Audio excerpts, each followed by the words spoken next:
Okay, we're back to the dashboard here, and what I want to show you here is that we just made appointments for Bert and Ernie, but we actually failed to confirm Bert's appointment. So if you actually go back and look at the last video, we only confirmed for customer the appointment for Ernie.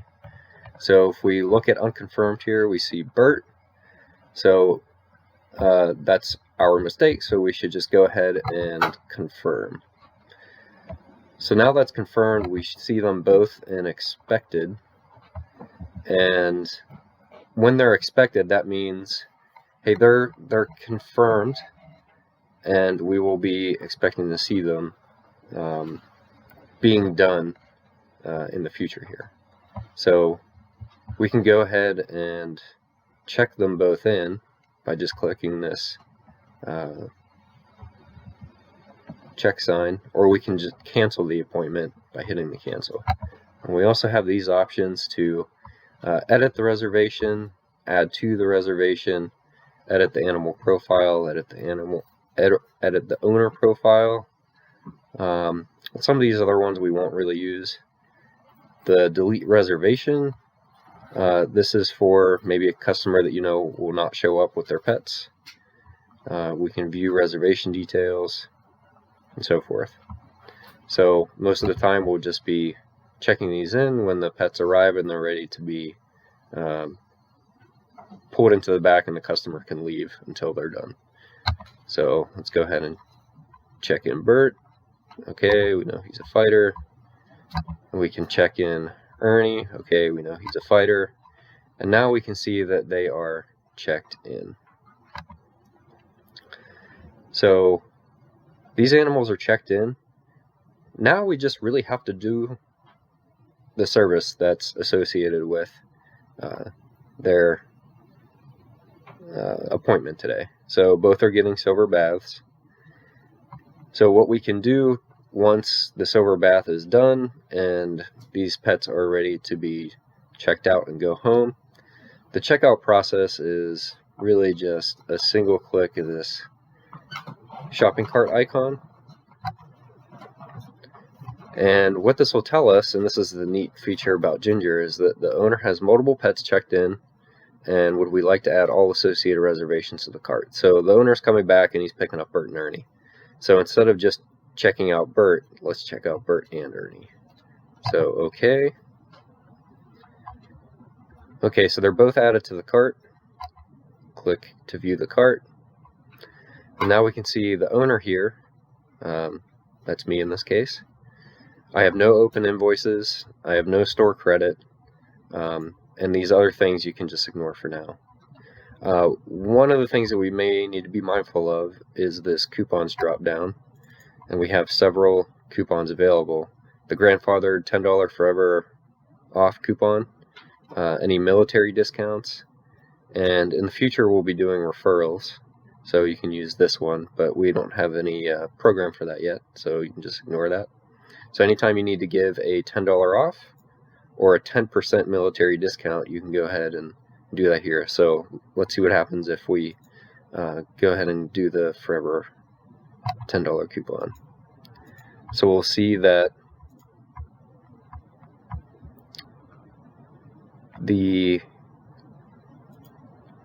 both pets were applied the $10 off coupon, and you can see that here. So if we want to undo that, oh no, that further took it down. So let's see what happens here. Refresh cart. Now let's see what we can do here. We can delete the coupons here. So we applied it twice. Remove the coupon. Remove that coupon. So if we accidentally added coupons, we can just go to each of the individual services here and delete the coupon. So I accidentally did this twice, so I'm going to go ahead and remove these. So you get the idea here. If you have multiple pets here, obviously what the system wants to do is apply that $10 coupon to each of the services to the pet. We can change that in the meantime, but the workaround here is to simply just delete any of the extra coupon. So we just want to apply $10 off for any total services above $40 or more. So clearly this total bill of $35 and $30 meets that requirement.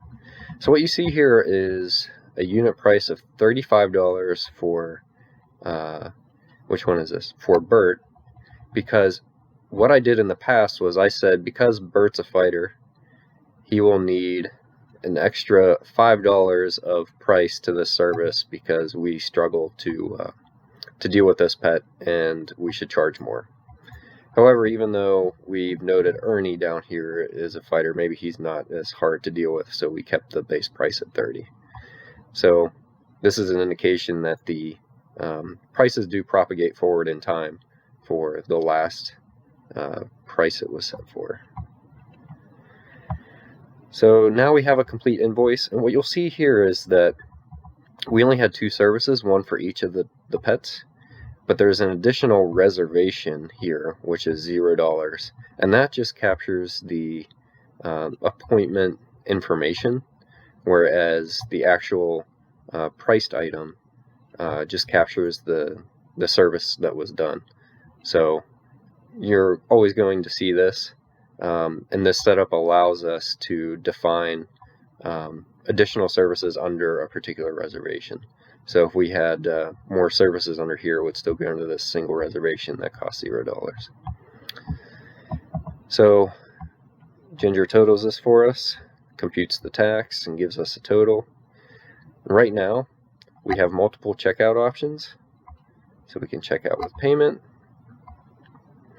And we have several different payment methods that we can choose from. But note, when this shows us as the owner, it shows the 4 pets that I have rather than the 2 that I used for this invoice. So just be mindful that this isn't showing true representation of all the pets that are contained in this invoice. That's just all the pets associated with that owner. So payment method, we can select cash, check. This admin credit comp is really just for any service that we ultimately set as free or paid for. This will need Norm's approval or a manager's approval to do that. Clover and gift card. So Clover is pretty much what you're going to be working with for anybody handing you a debit or credit card. So if we click Clover, this gives us the total here. And now what the system is expecting you to do is essentially walk over to the Clover terminal and enter this price into the terminal. So what you'll have to do is pick the services in Clover that match up to the services in Gingr that you specified, and then add any additional pricing increases like we had for Bert for the extra $5 on the silver bath. So that's an unfortunate additional step compared to the shake your tail workflow, but we anticipate that Gingr will integrate with Clover in the next couple weeks or months here, such that these additional steps are not necessary. But for the time being, that's how the system works. You can enter an optional description here, and this will be visible to the customers, so you can write in a nice little note like, "They were great for us today." Something to make them happy. And we can also change this amount to be, say we're going to do 60 in Clover. And look, we have $9.55 now remaining that we need to cover through some other payment means. So we can go in here and say cash for the remainder. Great. So now we can complete checkout. And that's it. So the pets are checked out once they're paid. So you can hand them over. They're done. You can view the invoice, and this invoice is recoverable and searchable. Can be printed out here Obviously, Clover will print out something as well, but you can see all the information that we saw earlier. They don't have a balance anymore. 0 credit, what this is indicating is if someone had gained a credit from whatever future referral service that we implement, but for right now that's not active, so there's no credits available to anyone in the system. So you see here the invoice up above and how that payment was made. And so this is captured like we just did, the $60 by the card on the Clover terminal and the remaining $9.55 in cash. So that customer is covered, pets are checked out, that is done. So what does that look like back on the dashboard? We see that nothing remains in our dashboard. So that's a successful checkout of those pets. So now if we jump to the facility calendar real quick, we'll see that we had those 2 appointments today, and they're colored silver because they're silver baths. Unfortunately, we don't get the nice color coding that Shake Your Tail does. So we have no great way of currently determining how many pets are left in the salon. We are working on a feature request with Gingr to get that. So you'll just have to hold tight and kind of just count the pets that you have there. So we'll get back to you when we have a solution. What you'll see up here on the facility calendar is a summary of what you have throughout the day. So we scheduled those 2 bath packages, one for Bert, one for Ernie. And earlier I made a grooming appointment for Kermit, my other pet. So you'll see a summary of what is happening today, but this doesn't really show you how many are remaining, how many have left, how many have come in and gone. You can kind of get an indication for that up on the dashboard. We had 3 pets come in, 3 go out, and that makes a total of 3. So you may be able to tell right here what that remaining number of pets is based on the appointments made. And one last point here. So we've walked through the unconfirmed, the expected, and the checked in. Now you'll notice that this is not chronological. If I had my druthers, it would be requested all the way to the left here, and then unconfirmed, expected, and checked in. We've put in a feature request to get these dashboard icons shuffled around in that way. But what this requested one is anything that comes through our customer-facing portal on the internet.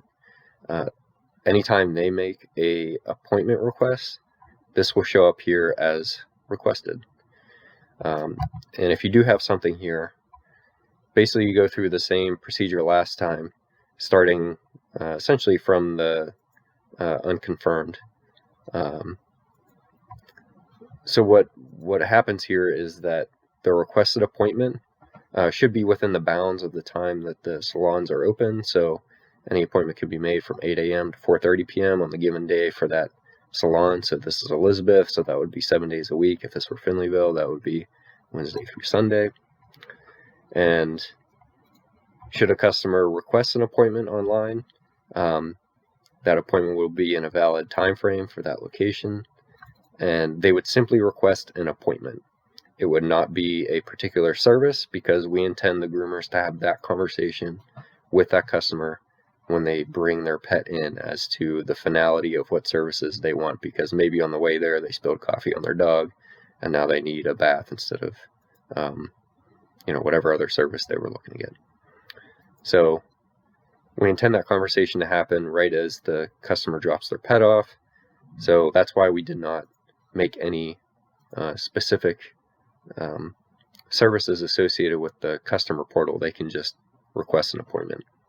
So that'll show up under requested, and as long as the time works out, then you can go ahead and accept that, and then that would be unconfirmed until you confirm it. You could alternately select that checkbox to confirm for customer, and then that goes into the expected category here. And if they're here and ready to drop off their pets, then you can check them in, do the service, and then check them out by going to their cart and having the customer pay. So hopefully that's a complete workflow for you. Obviously there are additional nuances to this. Should a customer need a refund or change their services, we'll walk through that in person. So thank you for listening to me drone on.